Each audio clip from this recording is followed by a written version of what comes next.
Salut les érudits noirs. Après une absence plus ou moins longue, je vous reviens. Pour des raisons techniques ne me permettant pas de tourner des vidéos et suivi des soucis de santé, je n'ai pas pu poster depuis un certain temps. Je m'en excuse, très cher abonné. Dans le même temps, je dois vous dire que je pense actuellement à une modification de la ligne éditoriale de cette chaîne, mais je vous tiendrai informé assez vite. Merci encore d'être là et nous sommes ensemble dans ce travail que nous menons pour l'éclosion de la communauté noire. Chacun à son niveau mettant la pierre à l'édifice. Pour ceux qui sont nouveaux sur la chaîne, je suis Ghislain, créateur de la chaîne Science et Savants Noirs.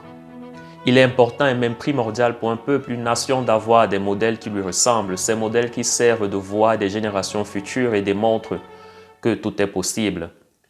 En privant la communauté noire de ces modèles, ceux-là qui ont révolutionné le monde au travers de leurs inventions et découvertes spectaculaires, les médias notamment véhiculent l'image selon laquelle le génie noir ne pourrait s'exprimer que dans des domaines particuliers et qu'il devrait rester à sa place. Le rôle de cette chaîne Science et Savants Noirs est de montrer que cette notion du reste à sa place n'existe pas. En tout cas, que la communauté noire n'a pas besoin de l'entendre.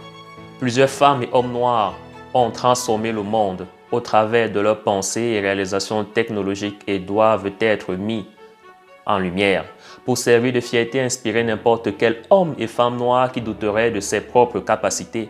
Si tu aimes cette chaîne, alors abonne-toi et partage cette vidéo autour de toi. Aujourd'hui, dans cette vidéo, nous allons parler d'un génie et d'un mathématicien noir. Fils d'un cheminot avec une éducation de niveau cours élémentaire 1 dans le système francophone, David Blackwell a obtenu son doctorat en mathématiques en 1941 à l'âge de 22 ans à l'université de l'Illinois Urbana-Champaign.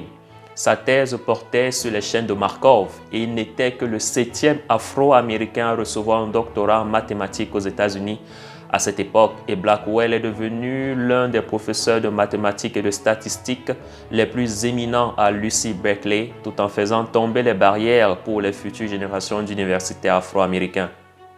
Il y avait des barrières raciales, tant notre cher Blackwell, un chercheur postdoc du prestigieux Institut des études avancées de Princeton à New Jersey, se voyait refuser l'accès à des conférences et aux installations de recherche de l'université, accès qui était paradoxalement assez régulièrement accordé à d'autres postdoctorants blancs de l'Institut. Le directeur de l'Institut a fortement soutenu Blackwell, mais l'université n'a pas changé d'attitude à son égard pour autant. À la fin de son postdoctorat d'1 an, Blackwell a pris une voie différente. Il a travaillé dans des universités traditionnellement noires, devenant finalement chef du département de mathématiques de l'université Howard. C'était la principale université noire du pays. Si vous étiez un chercheur noir sérieux, vous vouliez être à Howard, dit-il. Une grande partie de mon travail le plus intéressant a été réalisé à Howard. En effet, même en jonglant avec les tâches administratives en tant que président du département, Blackwell a réussi à publier 20 articles révolutionnaires chez Howard, solidifiant ainsi sa réputation. Kalyampudi Radhakrishna Ray et David Blackwell ont publié indépendamment en 1945 et 1947 respectivement, ce qui a conduit à ce qu'on appelle aujourd'hui le théorème de Rayleigh-Blackwell. Le théorème, concept fondamental de la statistique moderne pour les puristes, était un résultat qui caractérise la transformation d'un estimateur arbitrairement brut en un estimateur optimal par le critère de l'erreur quadratique moyenne ou une quelconque variété de critères similaires. En théorie des jeux, il a étudié les mathématiques du bluff. Il a également appliqué la théorie des jeux en tant que consultant à la Rand Corporation à la fin des années 1940, lorsqu'il a développé une théorie sur le moment optimal pour un duelliste en progression pour ouvrir le feu. Puis, en 1954, il est devenu professeur titulaire à l'UC Berkeley, devenant le deuxième afro-américain à une telle position. Je suis arrivé à Berkeley en 1954, dit-il. J'ai failli y être même en 1942. Mais le chef du département de mathématiques est rentré chez lui une fois, un soir, et l'a mentionné à sa femme. Et il traça une ligne de par ma compréhension, interdisant un quelconque noir dans sa maison. C'était comme une coutume pour eux d'inviter tous les mathématiciens à dîner chez eux. Elle n'aurait pas reçu de noir dans sa maison. Il devait donc changer d'avis à ce sujet. Il est revenu, il a signalé au département et ils sont revenus sur leur décision de donner le poste à quelqu'un d'autre. And he came back and reported it to the department and said, I think we need to rethink this. And they did, and they offered the job to somebody else. En 1956, Blackwell est devenu président du département des statistiques de cette université où il est resté jusqu'à sa retraite en 1988.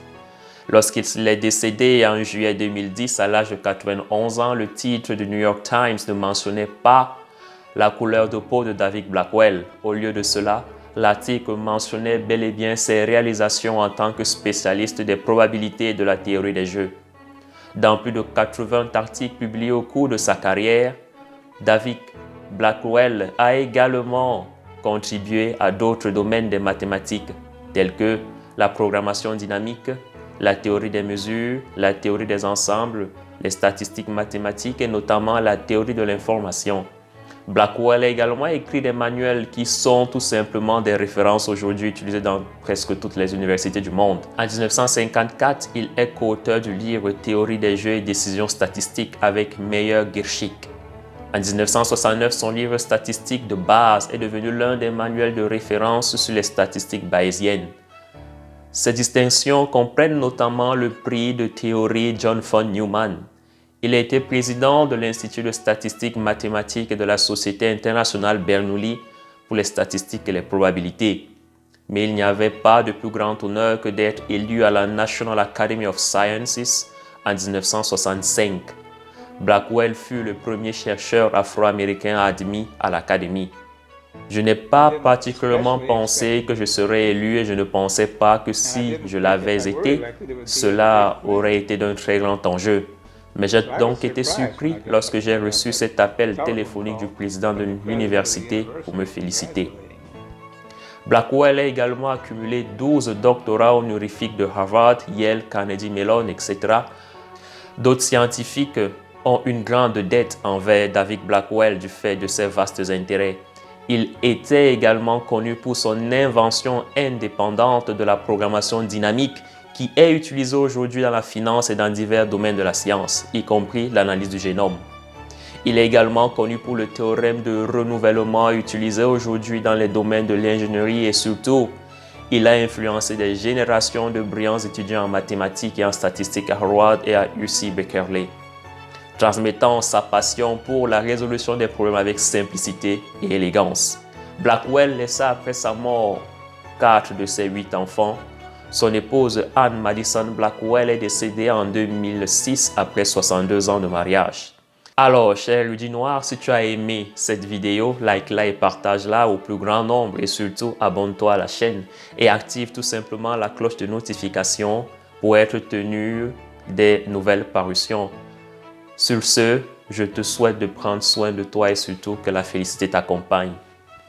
Ciao!